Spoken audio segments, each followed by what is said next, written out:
അവർക്ക് സപ്പോർട്ടാണ്. കഴിഞ്ഞ വെള്ളിയാഴ്ച വൈകിട്ടാണ് സംഭവം നടക്കുന്നത്. വാഹനത്തിന്റെ പണമിടപാടുമായി ബന്ധപ്പെട്ട കേസിന്റെ തുടർ നടപടികൾക്കായി സ്റ്റേഷനിലെത്തിയതായിരുന്നു കുറിച്ചി സ്വദേശിയായ വികാസ്.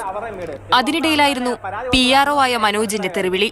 നമുക്ക് പറയാനുള്ള കാര്യങ്ങൾ കൂടി കേൾക്കാനുള്ള മനസ്സ് പോലീസുകാർ കാണിക്കണം.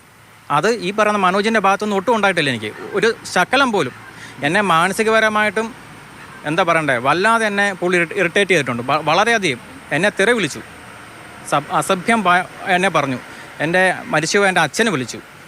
അതൊക്കെ ഈ വീഡിയോയിൽ കാണാം നമുക്ക്. സംഭവത്തിൽ കോട്ടയം SP ഉൾപ്പെടെ പരാതി നൽകാനാണ് വികാസിന്റെ തീരുമാനം.